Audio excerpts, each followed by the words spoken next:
Sheila is in the house. Yes. Thank you so much again for spending some time Oh, with us. Beyond the Gates, yeah. premiering in February. Let me start by asking you, how excited are you about a brand new show, and not just any brand new show, but we're talking about a daytime soap opera Yeah. with a black cast. Yeah. Yeah. It is a it is a dream come true. That's all I can say. And it's many decades in the making of the dream come true. But it's incredible that the day is almost here. We're just a few weeks out.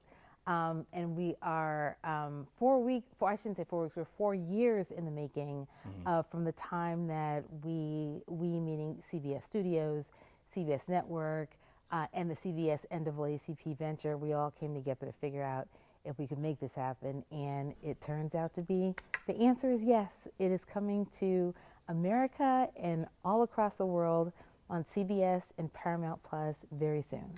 4 years ago, why was it hard to imagine that something like this might actually go on the airwaves? Well, it's interesting about soap operas because they've been such a mainstay in popular culture. I mean, over 100 years, quite frankly, there have been soap operas in one form or another. But they've had a decline in years, in recent years. But still, the genre is as popular as ever. People love it. I love it. And I really was looking forward to seeing what we might be able to do in a way that had not been done before.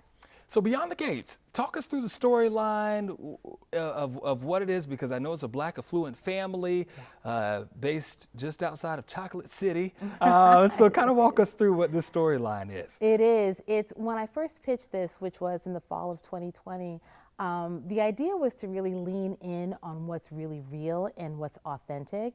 And one of the most affluent pockets of Black American life and culture is in the DMV area in Washington, D.C., Maryland, Virginia, and also in that pocket, in those suburbs, are some of the most incredible homes and gated communities, primarily populated by African Americans. So I really wanted to lean in on what was true and really take, kind of the essence of that and blow it into something that was, dynamic and voluminous and that people could enjoy, hopefully for decades and decades and decades to come, like so many of the soap operas. Speaking of decades, I chuckle, and I think we can all probably agree with this. It doesn't really matter how old you are. You knew that if you were at grandma's house, Yeah.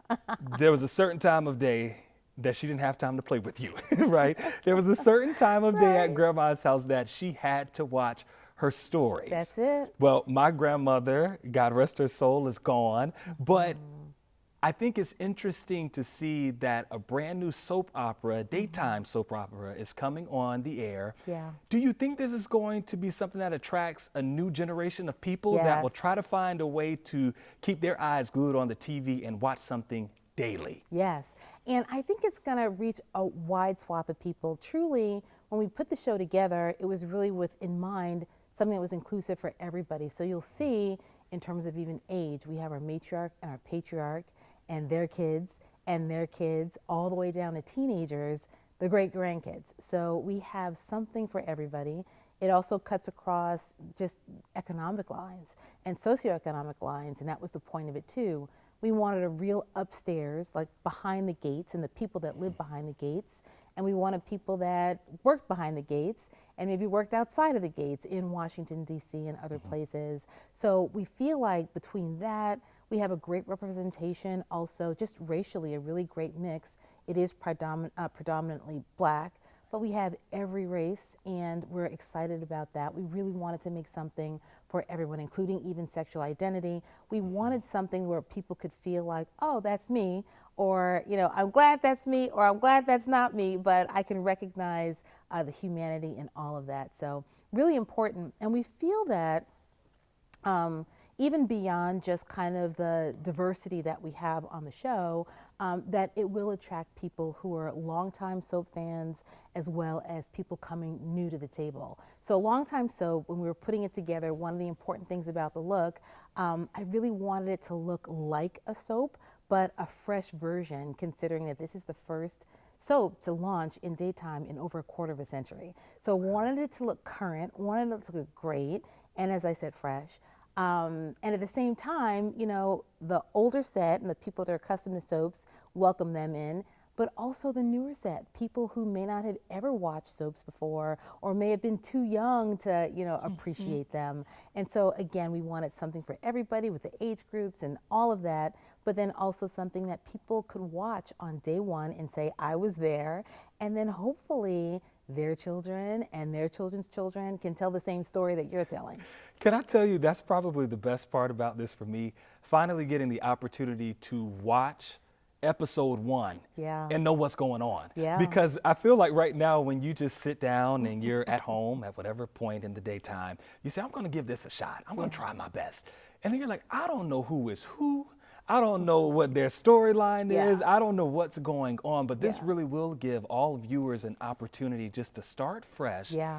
All of us in 2025 and say we're starting at the same time and we'll finish at the same time, that will be decades, right? That's it. Hey, why not centuries? Why not? Yeah.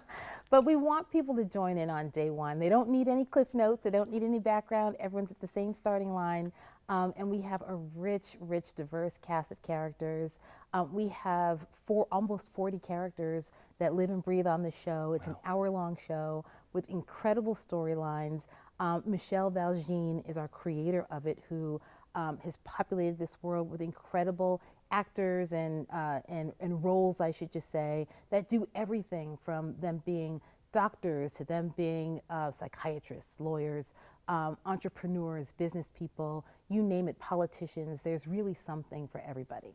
And let me ask you this, why do you think it's so important now in 2025 for people to see a Black family? Now look, we know there are several Black families that are just like this, as far as they have money, they have great professions and whatnot, but I still think that there's a misconception in the world and in society that may not always understand that. So why is it important for people to see that right now? Well, it's really all about representation, and that was really the genesis also of the venture, the CBS NAACP venture as well. And it was really just to show different aspects of life that spoke to the Black experience. And this is certainly one of those experiences. Just like you said, our family is the Dupree family, and there are Dupree families of Washington, D.C., Maryland, Detroit, Los Angeles, New York, you name it.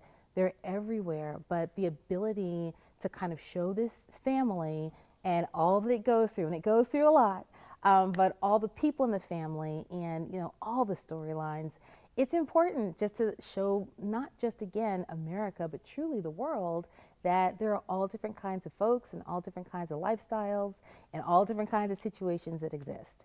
And my last thing for you, you are passionate about this. This is definitely a project for you that I can tell just by how you're talking about it, that you love what you do and you're excited about what you do. What's been the most exciting part for you? Oh, it's always a journey. It always is. I've been producing, hard to say, but happily so, for 30 years, developing and producing. I'm originally from New York, but have been in Los Angeles for the last 30 years, and had the pleasure of shooting here in Atlanta many times. So it's always a process of the idea and then the fulfillment of the idea and then the evolution of the idea. It's just incredible. I do love what I do, and this one does hold a special place in my heart because I've been watching soap since I was 10 years old, and I've always wanted to, I want to see more. I want to see more of the characters. Bianca Ferguson used to be one of the characters on General Hospital, and I always used to love when I'd see her because she looked like me. And so it's something that I carried with me then, and then, as I watched, other soaps, it just kind of continued. And then there was such a dearth, as you had mentioned, for so long that, when I moved to Los Angeles 30 years ago, that really was top of mind. There was a soap opera, Generations, that had gone down just a couple of years earlier, and I loved that show. And I really wanted more of it. I wanted to see more of it, more than even the half hour that was on, which is why it was really important that ours was an hour long, because we wanted to have the full import of all the shenanigans that go on in the show, and keep all the audiences entertained for that amount of time. But true passion for it, because I love the genre. I love soap, and what a way to show just life, 5 days a week, at the rate that we're doing it, and have people invested and have people perhaps even change perspectives. Well, congratulations. Thank Wishing you you. nothing but the best in Thank decades you. and centuries to come. We'll take it. Hey, We'll I take love it. it. I love the how optimistic you are. That is awesome. Thank you so much. I enjoy speaking with you. Thank you. Thank you so much. Awesome.